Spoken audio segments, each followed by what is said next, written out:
अब मेरा राज स्त्रियों से निवेदन है कि वो अंतःपुर की ओर प्रस्थान करें।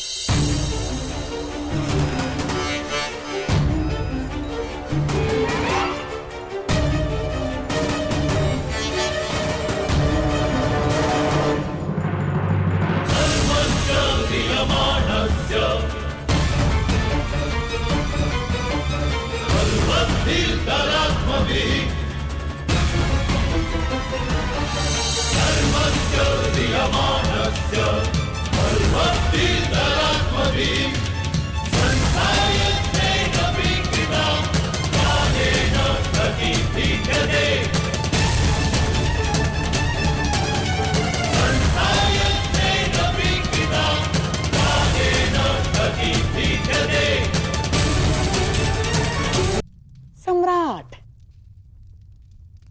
खेल प्रारंभ करें।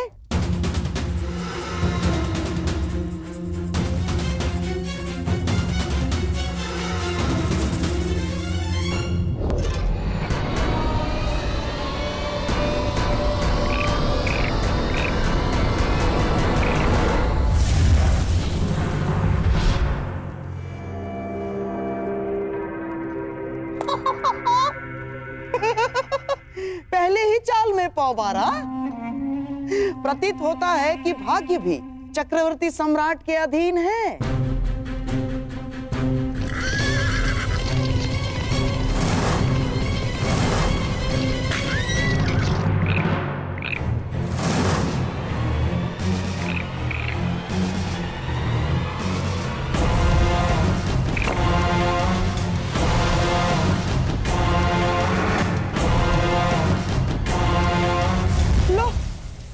भाग्य तो पलट गया। इस बार दुर्योधन आगे निकल गया।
यह द्यूत एक छल है सम्राट युधिष्ठिर।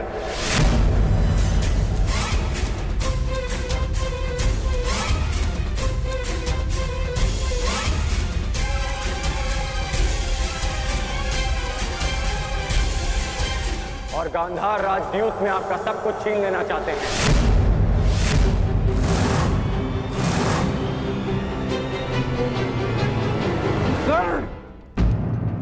ये क्या कह रहे हो तुम? हाँ महाराज, इस समय चौसर पर आपका पुत्र और मेरा मित्र नहीं, गांधार नरेश शकुनी का भांजा दुर्योधन बैठा है।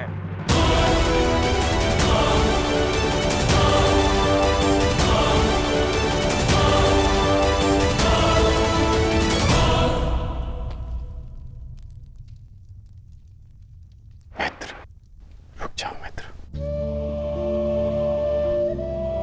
अभी भी कुछ नहीं बिगड़ा। हर कर्म के अपने फल होते हैं मित्र, हर क्रिया की प्रतिक्रिया होती है। हम वही काटते हैं जो हमने बोया है। और तुम कुछ ऐसा मत बो देना मित्र जिसका दुष्परिणाम भविष्य को काटना पड़े। सच्चा मित्र सिर्फ वो नहीं होता जो हर मार्ग पर आपके साथ चले, बल्कि सच्चा मित्र वो होता है जो आपको कुमार्ग पर चलने से रोके। अद्भुत अंगराज, अद्भुत। अपने मित्र के विरोध में जाने को तुम मित्रता कहते हो?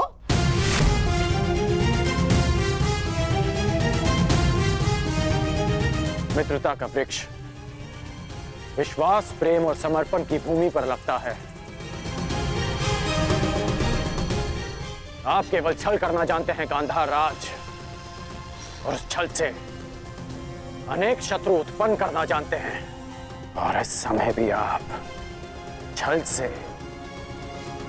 पांडवों का सब कुछ छीन लेना चाहते हैं।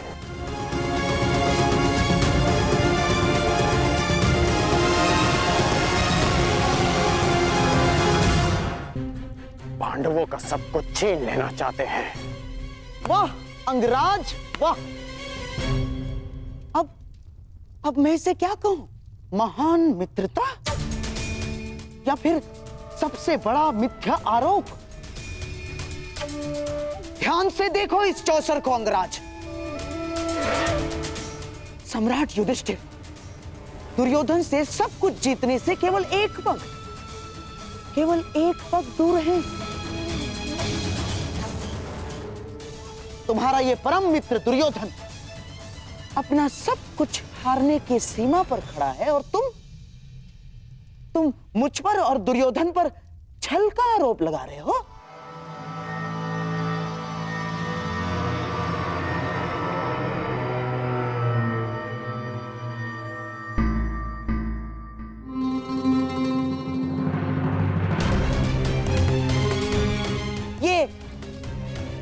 ये कैसा मित्र बनाया है तुमने?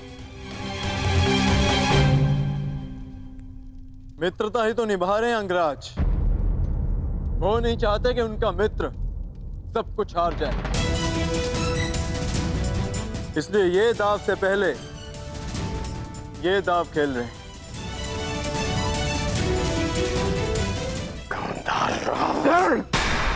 ये क्या कह रहे हो तुम? इस भांति राजसभा में आकर किसी पर लांछन लगाना सही बात नहीं है अंगराज। यहां सबके समक्ष खेल हो रहा है, कोई छल नहीं हुआ है। अब प्रलाप बंद कीजिए और शांति से अपना स्थान ग्रहण कीजिए। यहां मुझ पर सबसे बड़ा उत्तरदायित्व है, मेरे दुर्योधन को इस हार से बचाना। चाहिए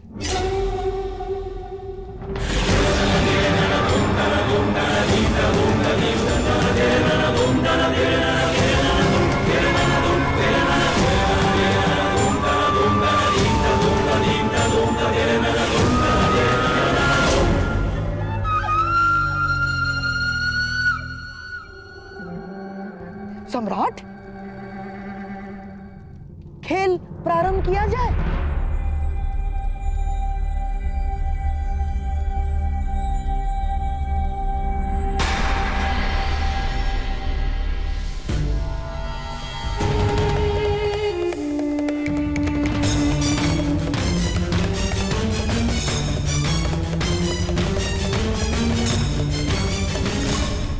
बधाई हो जयेश, बधाई हो, आप विजयी हुए।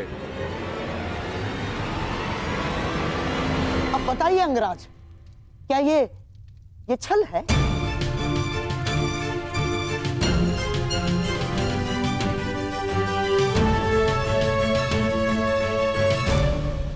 मेरी बात समझो मित्र, मैं जानता हूं कि आगे क्या होने वाला है। मैंने आज तक तुमसे कुछ नहीं मांगा, परंतु आज मांग रहा। इस खेल को रोक दो, तुम्हारा प्रतिशोध लिया जाएगा मित्र। मैं लूंगा तुम्हारा प्रतिशोध, परंतु युद्ध भूमि में, युद्ध क्रीड़ा में नहीं। वचन देता हूं मित्र कि संसार की सारी संपत्ति विजयी करके तुम्हारे चरणों में रख दूंगा। बस इस खेल को रोक दो मित्र।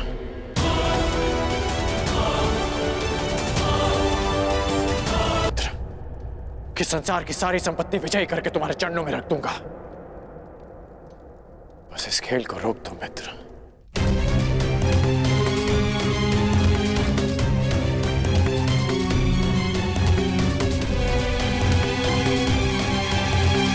किस सोच में हो दुर्योधन?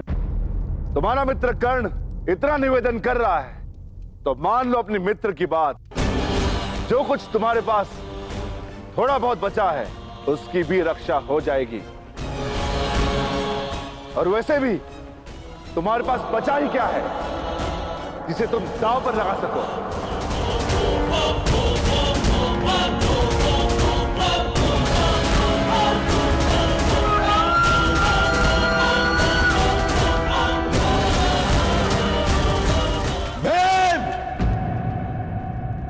दुर्योधन अजय योद्धा है।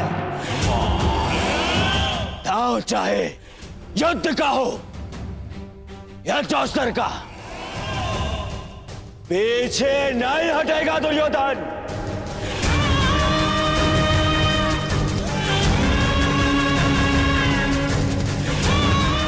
मैं दांव खेलूंगा, खेलूंगा दांव। खेलो, अवश्य खेलो, परंतु ज्येष्ठ के विरुद्ध दांव पर क्या लगाओगे? सर्वस्व, वो जिस पर मेरा अधिकार है और वो भी जिस पर मेरा अधिकार होगा।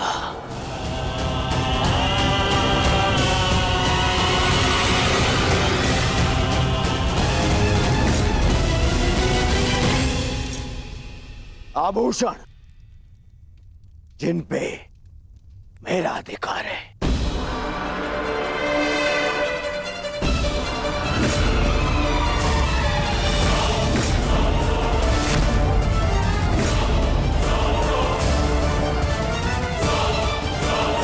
ये हस्तिनापुर के युवराज का मुकुट जिस पर मेरा अधिकार है।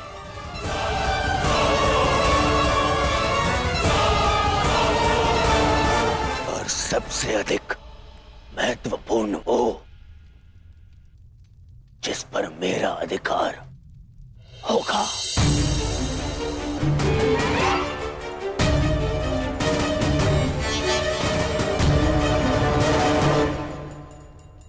हस्तिनापुर।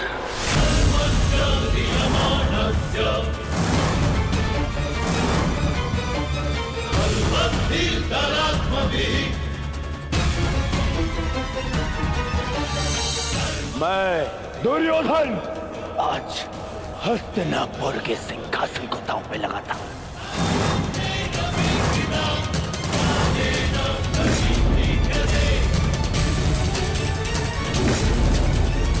बस दुर्योधन,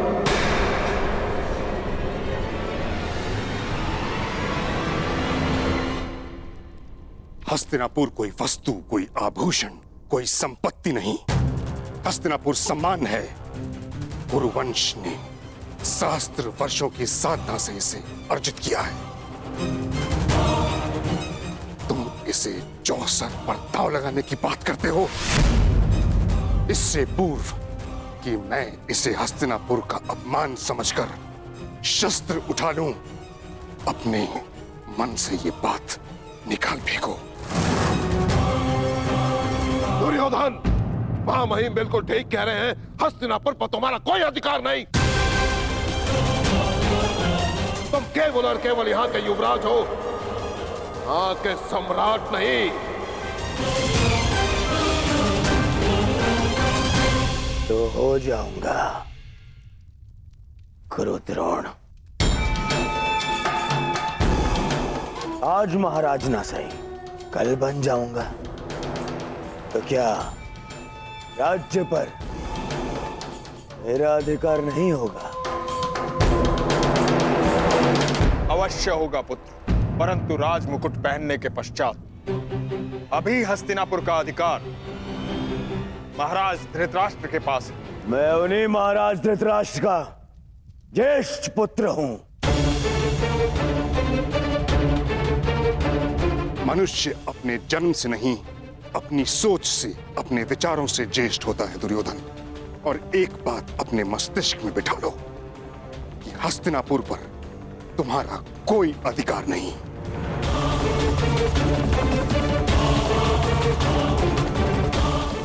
ठीक है, तो जिनका अधिकार है मैं उन्हीं से पूछ लेता हूं। पिताश्री,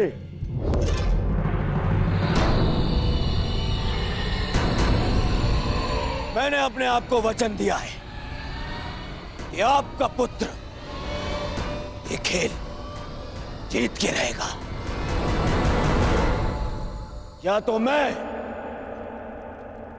आज विजय रथ पर जीत कर जाऊंगा या अपनी अंतिम यात्रा पर।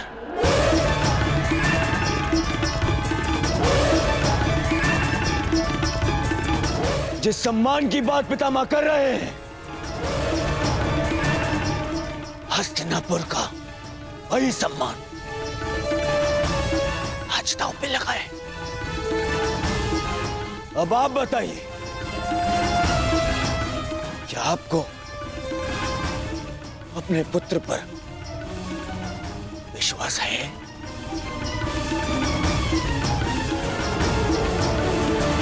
या आप भी पितामह की भांति हस्तिनापुर पर मेरा अधिकार नहीं मानते?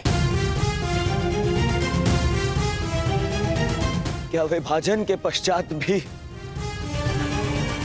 आपको लगता है कि मेरा इस सिंहासन पे अधिकार नहीं? बोलिए ना पिताश्री।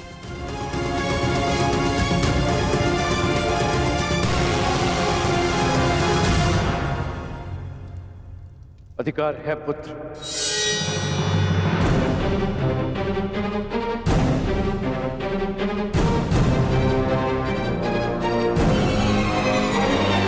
और मैं तुम्हें उस अधिकार का प्रयोग करने की अनुमति देता हूं। धृतराष्ट्र, तुम ऐसा नहीं कर सकते। हस्तिनापुर को दांव पर नहीं लगने दे सकते। पितामह, सबको अपनी सीमा का भान कराने वाले आज अपनी सीमा भूल रहे हैं। ये राजमहल नहीं, राजसभा है।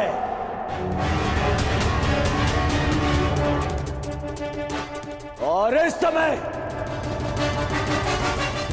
वो अपने महाराज से बात कर रहे हैं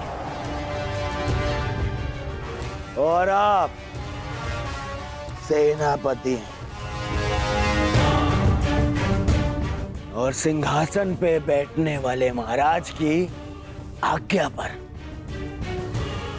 प्रश्न चिन्ह लगाने का अधिकार नहीं है आपको। जिसका हस्तिनापुर पर अधिकार है उसने अपना निर्णय ले लिया और अब आप अपने कर्तव्य का पालन कीजिए।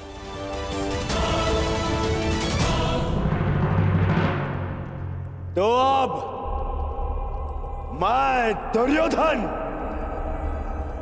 हस्तिनापुर नरेश की अनुमति से समस्त हस्तिनापुर को दांव पे लगाता हूं।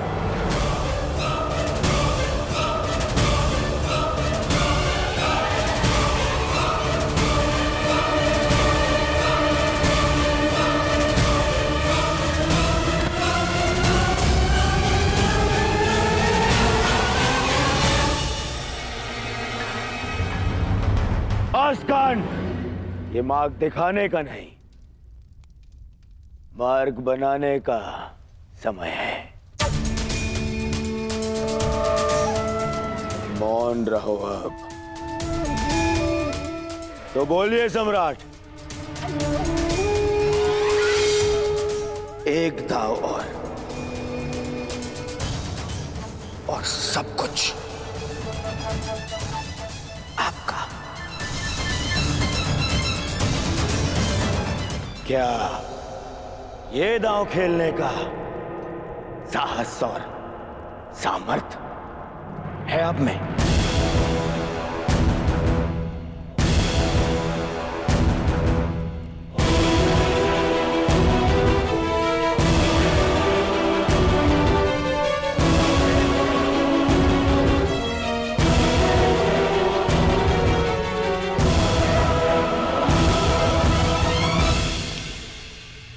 आप तो मानिए सम्राट, उठ जाइए। लोभ में विवेक मर जाता है। अस्वीकार कर दीजिए ये दाव। मैं जानता हूं कि आप हमारी भलाई चाहते हैं अंगराज,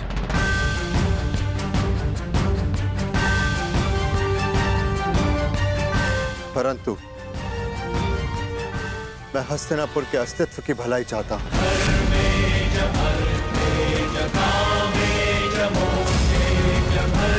यदि मैं हस्तिनापुर जीत गया तो जीवन भर का संघर्ष समाप्त हो जाएगा, सहस्त्र सैनिकों के प्राण बच जाएंगे और षड्यंत्रों का अंत होगा। और वो कारण भी मूल सहित समाप्त हो जाएगा जो भाइयों के बीच में वैर का कारण है।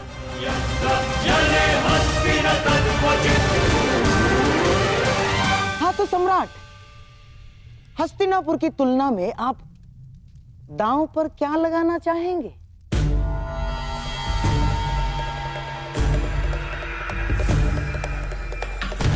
नहीं युधिष्ठिर, नहीं। खीरो पांडुपुत्र,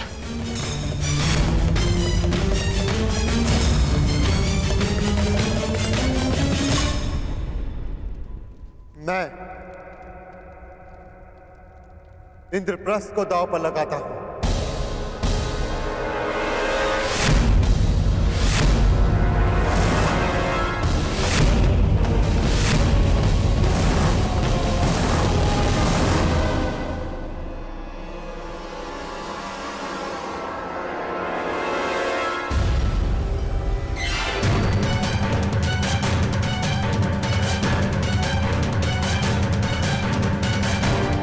ये तुमने क्या किया? अब भी समय है पुत्र, पीछे हट जाओ। चुनौती का उत्तर देना ही एक क्षत्रिय का धर्म है काकाश्री। बस बहुत हुआ। मैं इस प्रपंच का दर्शक बनकर नहीं रहना चाहता।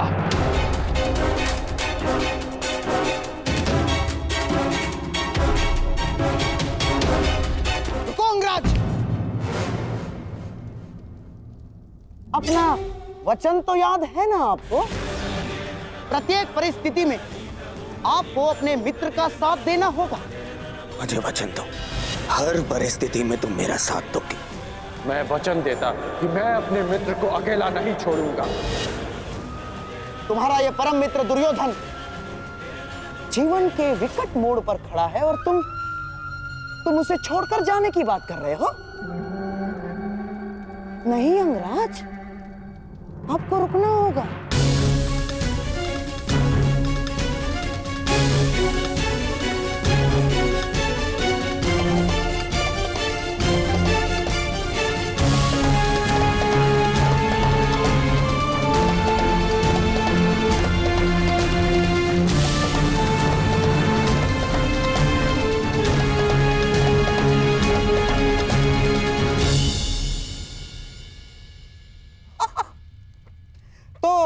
आइए सम्राट, बिना युद्ध किए हस्तिनापुर पर विजय पाने के लिए पासों का प्रयाण करें।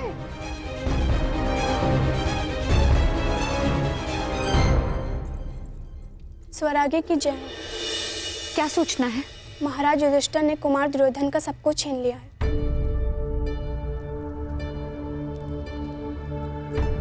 बस अब खेल समाप्त हुआ। माताश्री, अब हमें चलना चाहिए। खेल अभी समाप्त नहीं हुआ है सम्राज्ञी। युवराज दुर्योधन ने हस्तिनापुर को दांव पर लगा दिया।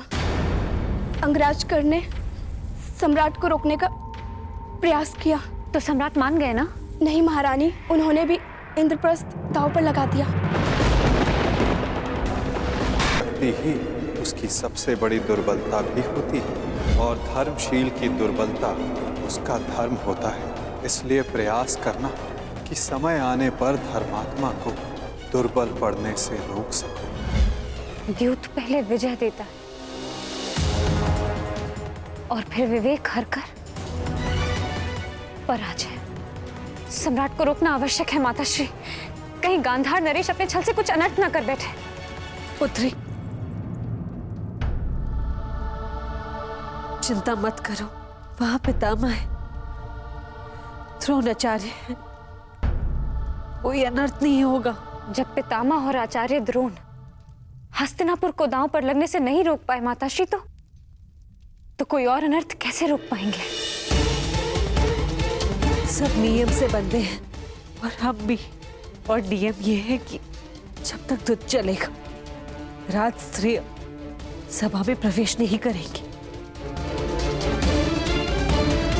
लीजिए सम्राट, अब दोनों खिलाड़ियों का केवल एक एक मेरु शेष है, दांव बराबर का, और जीतने का अवसर भी बराबर का।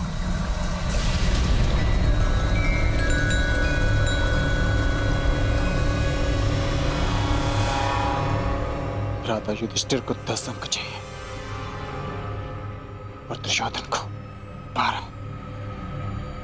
बस किसी प्रकार भ्राता युधिष्ठिर 10 अंक ले आए, फिर खेल समाप्त।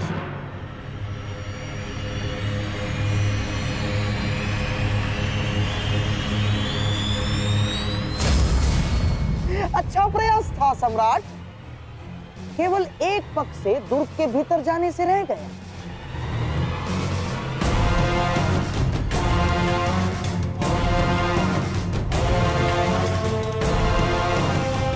अगले अवसर में हमारी जीत सुनिश्चित है अर्जुन। हाँ, परंतु तब जब मामा श्री के पास 12 ना आ जाए। अंतिम चाल है, आपके पास है 12 लाएंगे ना मामा? जब तक ये द्रौपदी का वस्त्रहरण नहीं कर लेते तब तक ये मेरे विरुद्ध नहीं जाएंगे।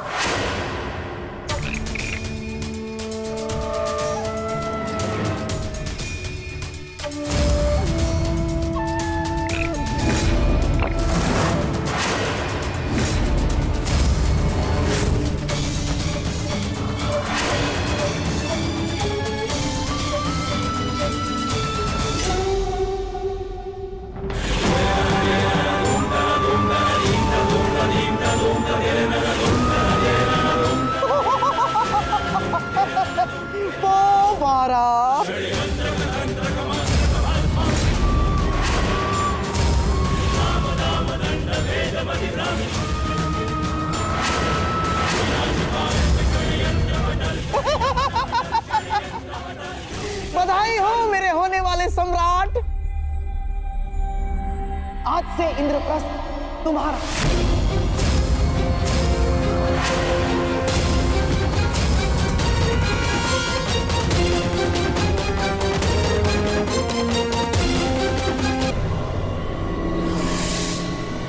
बधाई हो मेरे होने वाले सम्राट,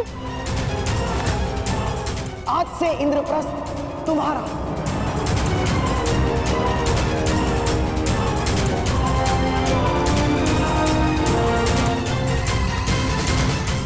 और महाराज आपको भी बधाई हो, आपके पुत्र ने आपका विश्वास जीत लिया।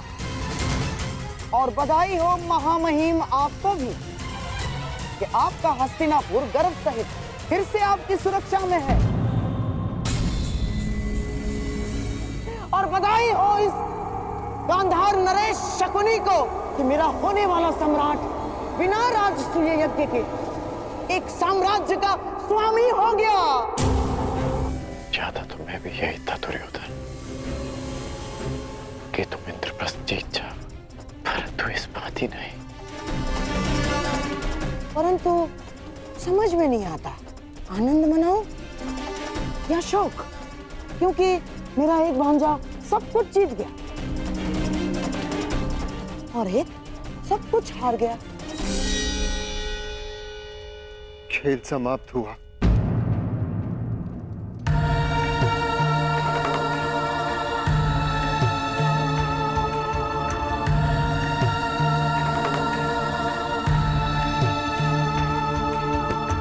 इंद्रप्रस्थ की बधाई अनुज दुर्योधन।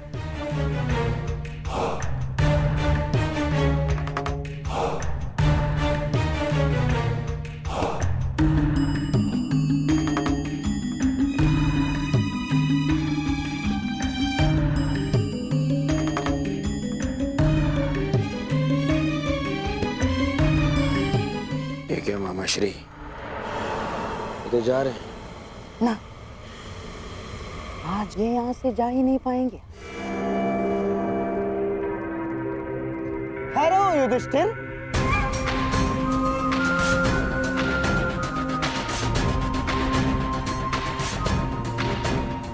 माना कि मैं मेरे दुर्योधन की विजय से बड़ा प्रसन्न हूं, परंतु तुम सभी तो मेरे बहन कुंती के पुत्र हो, सम्राट बनकर आए थे और भिक्षुक बनकर जा रहे हो। युधिष्ठिर, मुझे बहुत दुख हो रहा है।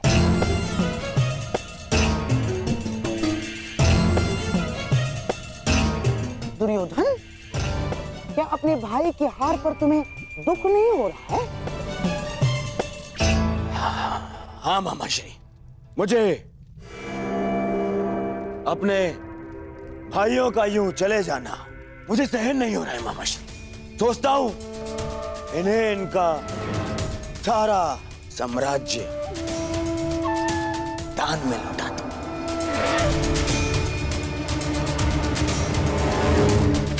वाह दुर्योधन, वाह! तुम्हारे हृदय की विशालता देखकर मैं बहुत प्रसन्न हुआ।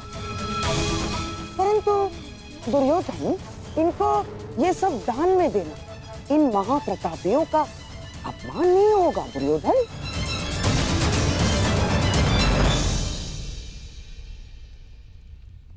हाँ मामा श्री। हाँ। तो क्या किया जाए? हाँ, आज इन्हें मैं एक अवसर और दे देता हूं। एक अवसर और? मैं बहुत प्रसन्न हुआ कि तुम हारे हुए प्रतिद्वंद्वी को एक और अवसर देना चाहते हो।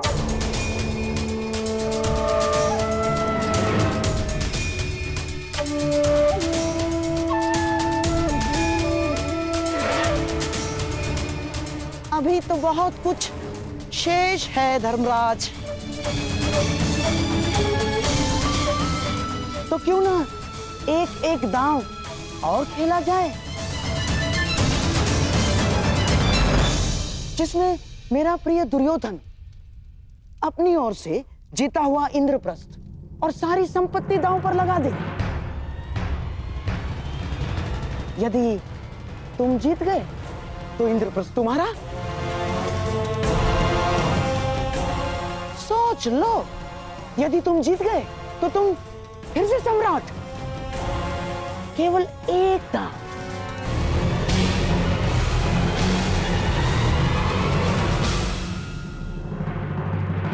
परंतु मेरे पास दांव पे लगाने के लिए कुछ नहीं है मामा श्री। मेरे अधिकार में अब कोई संपत्ति नहीं।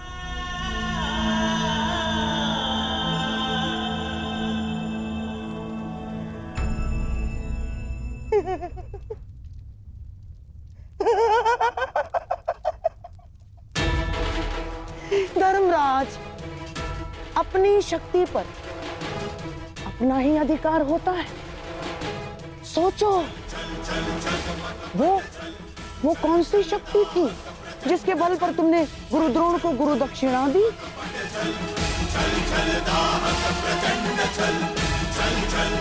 वो कौन सी शक्ति थी जिसके बल पर तुमने पांचाल का स्वयंवर जीता?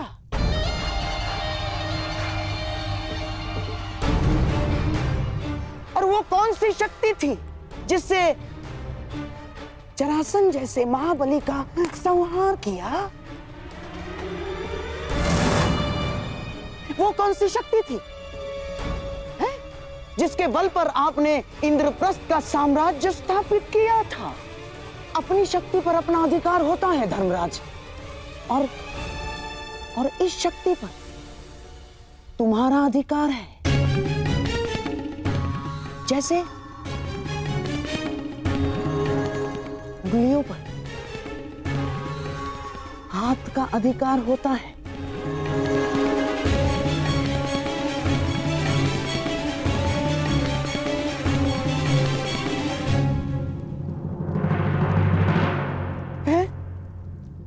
तो बोलिए।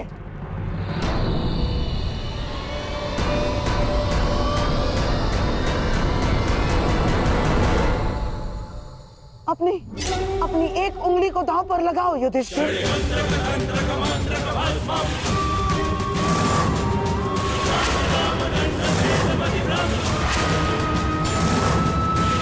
और जीत जाओ।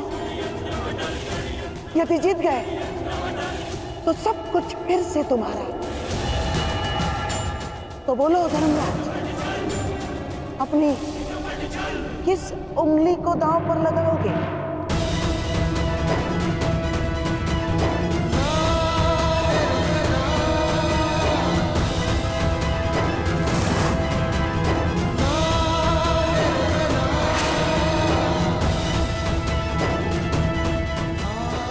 तो बताइए, अपने किस अनुज को दांव पर लगाएंगे?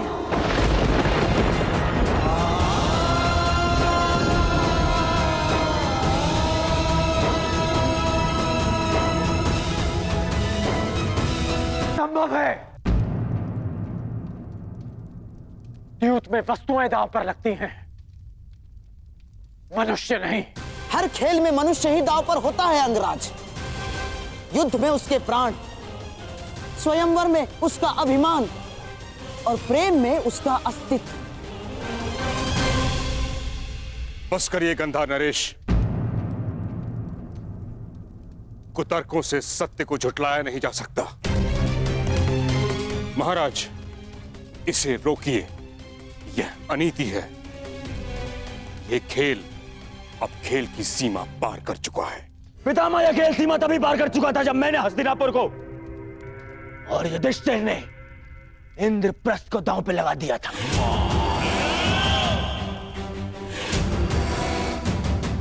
आप भूल रहे हैं कि नियम अनुसार यहां कोई कुछ कर सकता है तो वो केवल खिलाड़ी है, और यहां खिलाड़ी या तो मैं हूं या सम्राट युधिष्ठिर है। और सम्राट खेल अपनी इच्छा अनुसार खेल रहे हैं। हमने केवल सुझाव दिया है, निर्णय लेना अब इनके हाथ में है।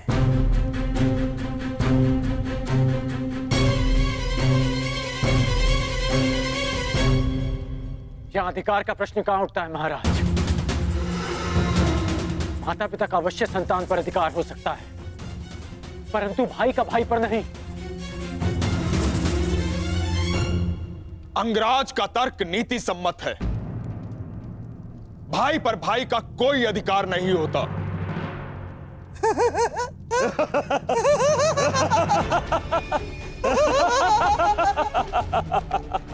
क्षमा कीजिएगा महामंत्री, परंतु क्या करें, आपका तर्क ही ऐसा है कि हम अपनी हंसी रोक ही नहीं पाए।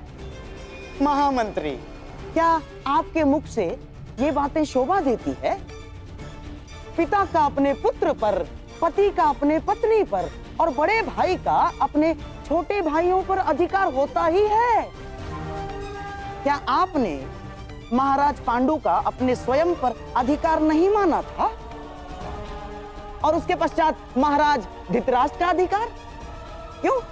क्योंकि आप उनके छोटे भाई हैं।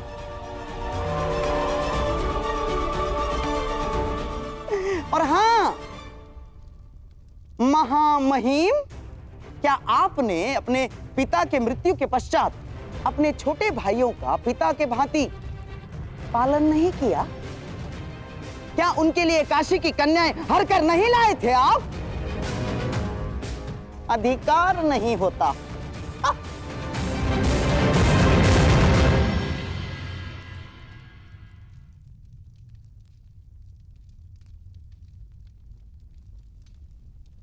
सभा का मौन ये बता रहा है कि इस बात को मानने से किसी को आपत्ति नहीं है कि अग्रज का अपने अनुज पर अधिकार होता है। तो अब मैं घोषणा करता हूं कि अगले दांव में मैं युद्ध में जीती हुई सारी संपत्ति लगा दूंगा। और यदि ये दांव सम्राट जीते तो इन सारी संपत्ति पर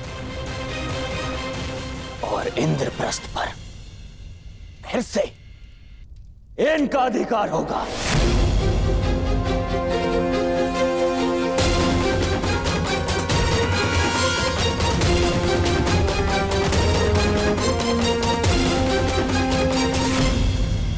महारानी, क्या सूचना है? महाराज इंद्रप्रस्थ हार चुके हैं।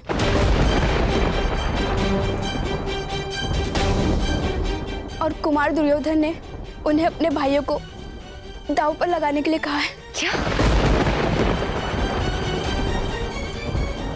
ये नहीं हो सकता। हमें ये खेल रोकना होगा माताश्री। परंतु नियम के अनुसार हम राज स्त्रियों का वहां जाना वर्जित है। नियम मनुष्य के विकास के लिए बनाए जाते हैं माताश्री, उनके विध्वंस के लिए नहीं। और जो नियम मनुष्य का नाश करने लगे उन्हें तोड़ देना ही उचित है।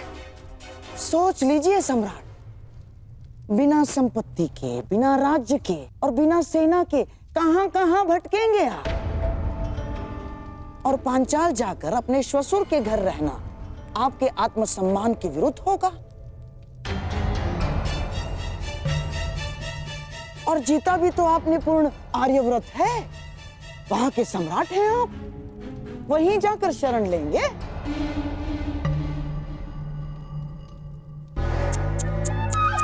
ना सम्राट ना। और साम्राज्ञी को क्या भिक्षुका बनाकर रखेंगे आप? हाँ,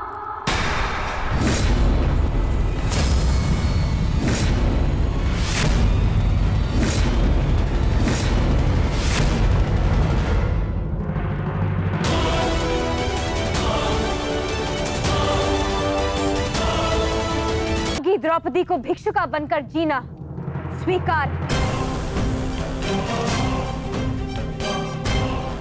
परंतु द्यूत की वेदी पर अपने पति का लगाया जाना नहीं। मेरे विषय में शुभ चिंतन करने के लिए धन्यवाद गांधार नरेश, परंतु जहां मेरे पांचों पति खड़े हो जाएंगे वही मेरा साम्राज्य है।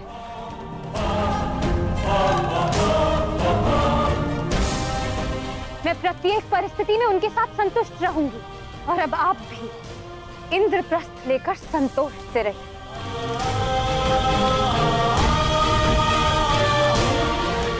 चलिए आर्य, ये खेल अब यहीं समाप्त हुआ।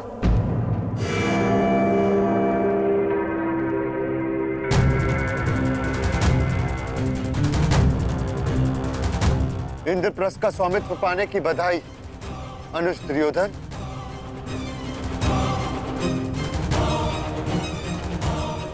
आज्ञा दीजिएगा मामा शक्ति।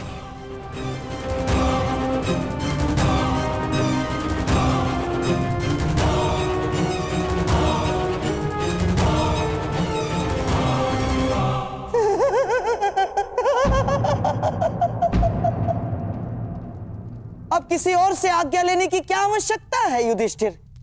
जब पांचाली ने आदेश सुना दिया है, महापुरुषों ने ठीक ही कहा है, स्त्री के समक्ष तो देवताओं की भी नहीं चलती, और हमारे धर्मराज तो मनुष्य ठहरे। गर्व करेगा कुरुकुलीन पर। पत्नी ने एक आंख क्या दिखाई? ये पांचों सिंह मृग शवक की तरह उसके पीछे पीछे पीछे पीछे चलते चले गए। ये भी नहीं सोचा कि इंद्रप्रस्थ का क्या होगा, इंद्रप्रस्थ के प्रजा का क्या होगा।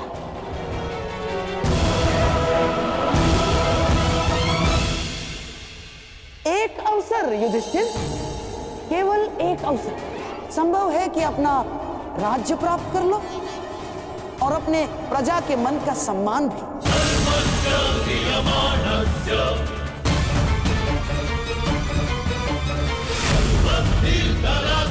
आपने बिल्कुल उचित कहा मामाश्री। यदि मैं यूं ही चला गया तो मेरी प्रजा अपने सम्राट को कभी क्षमा नहीं करेगी। हाँ।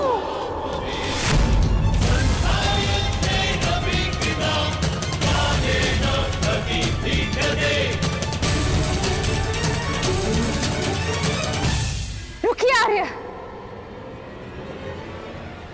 ऐसा मत करिए महाराज, ये सब एक छल है। एक राजा अपनी प्रजा का उत्तरदायी होता है महारानी। आप भूल कर रहे हैं सम्राट, बहुत बड़ा अनर्थ हो जाएगा। भ्राता युधिष्ठिर, आपकी भार्या ये भूल रही है, यहाँ इस सभा में राजस्त्रियों का आना वर्जित है।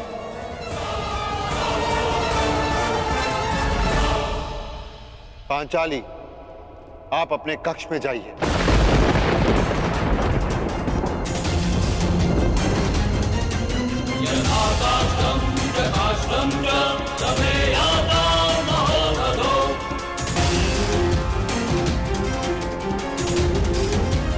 पांचाली, समझ नहीं आता कि इन स्त्रियों को नियम समझने में इतना समय क्यों लगता है? क्योंकि ये नियम मनुष्यों की मूर्खता से बनते हैं, उनके झूठे दंभ को सहारा देने के लिए।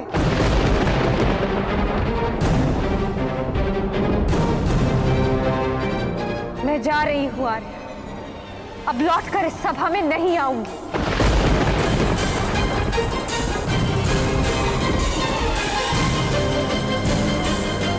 जाओ पांचाली जाओ, परंतु तुम्हें शीघ्र ही इस सभा में आना होगा।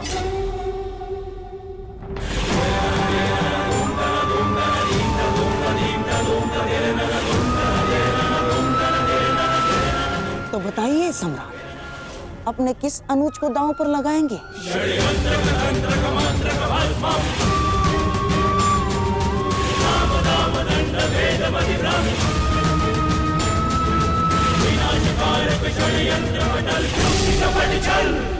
मैं अपने आप को दांव पर लगाऊंगा।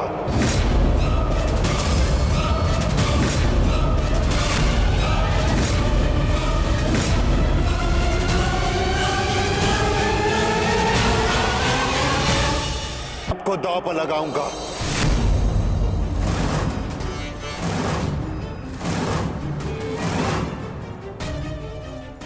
नहीं ज्येष्ठ, दांव पर मैं लगूंगा।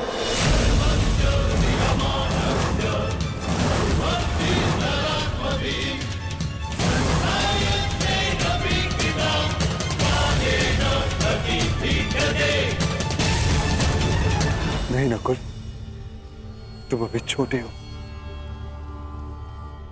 तो मुझे दांव पर लगा दीजिए भ्राताश्री।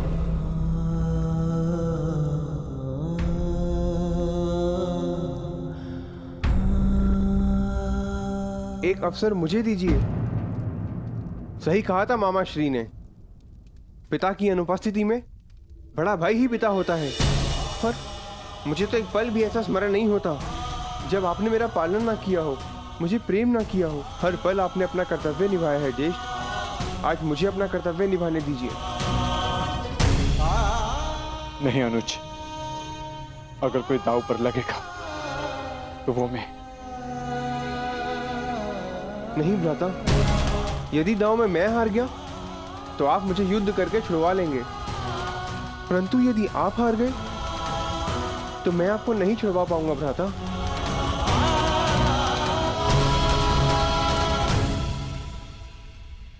मुझे दांव पर लगाइए ज्येष्ठ और जीत जाइए उस इंद्रप्रस्थ को जो हम पांचों भाइयों की पहचान है।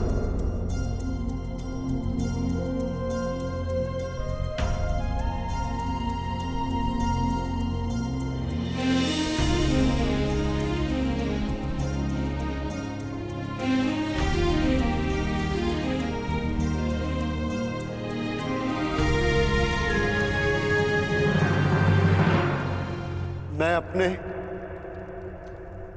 अनुज नकुल को दांव पर लगाऊंगा।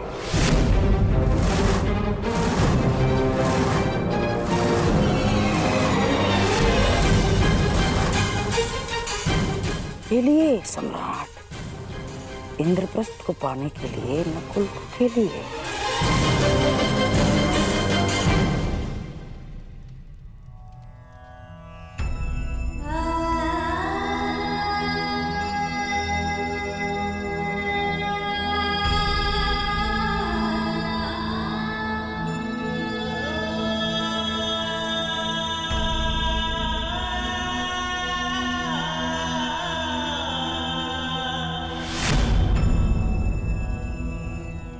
तो बोलिए सम्राट, अब एक और है नकुल और दूसरी ओर दुर्योधन ने जीती हुई सारी संपत्ति।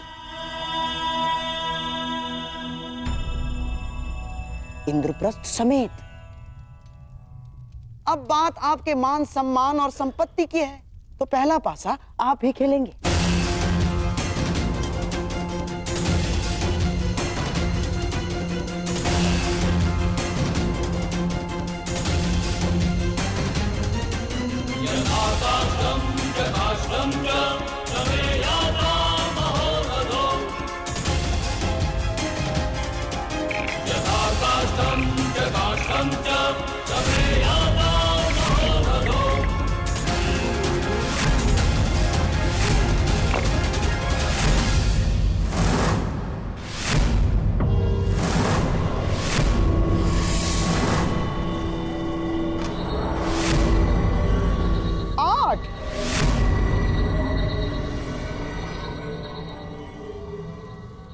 अब देखते हैं कि मेरे दुर्योधन के भाग्य में क्या लिखा है।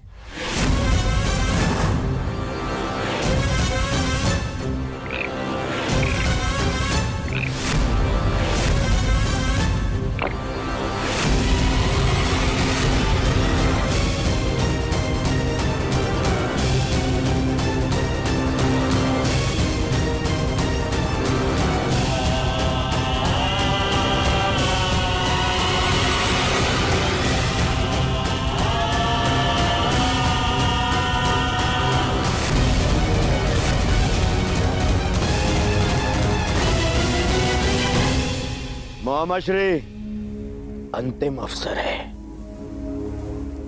मुझे पांव बारा चाहिए मामाश्री। दुर्योधन, पासे तो भाग्य के अधीन होते हैं। अब देखते हैं तुम्हारे भाग्य में क्या लिखा है।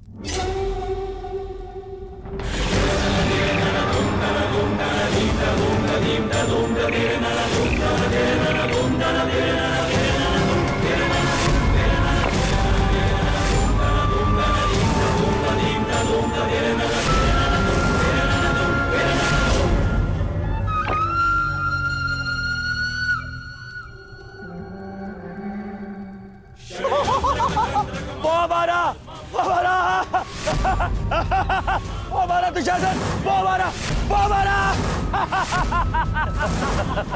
हमारा सीधे पाँव पारा।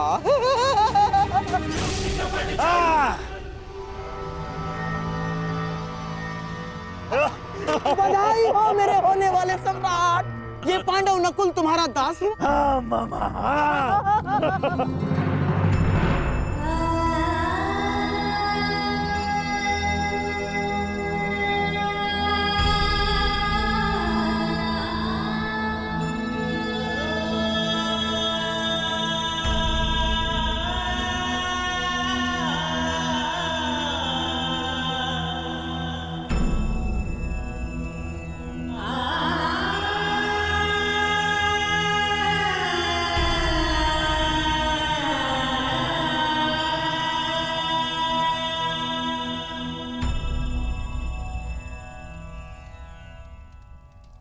नहीं ज्येष्ठ, मेरे गर्व के पल को यूं अपने आंसुओं में मत बहने दीजिए।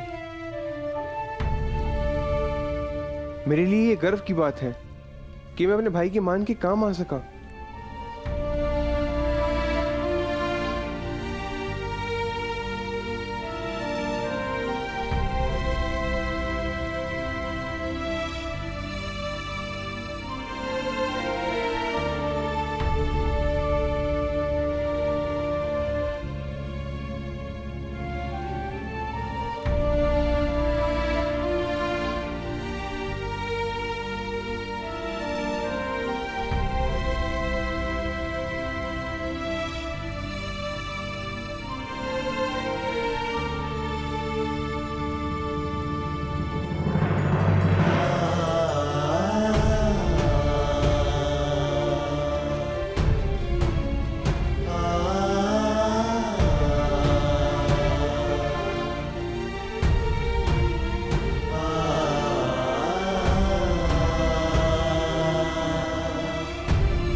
दास मुकुट नहीं पहनते,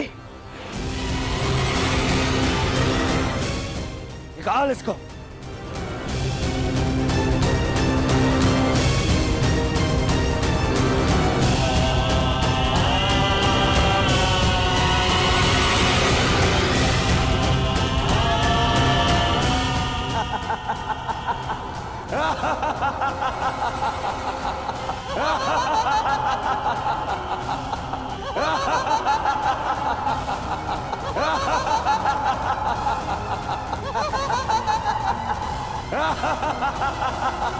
कैसी सभा है ये,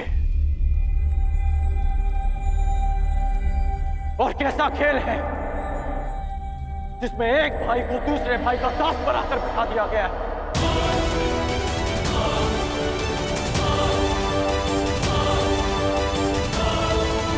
और कैसा खेल है जिसमें एक भाई को दूसरे भाई का दास बनाकर बिठा दिया गया है।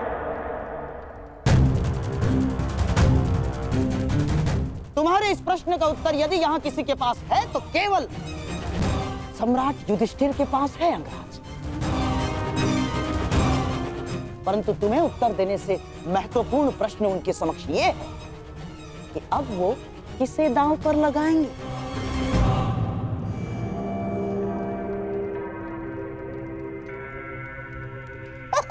समझ गए अंगराज?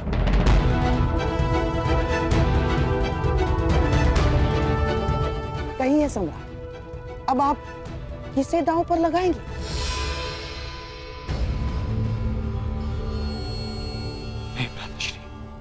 नहीं ज्येष्ठ, अब और नहीं। सोच लीजिए सम्राट, एक और दांव। यदि आप जीते तो ये हारी हुई संपत्ति सारी आपकी, और आपका ये भाई दास नकुल भी। निर्णय आप पर है।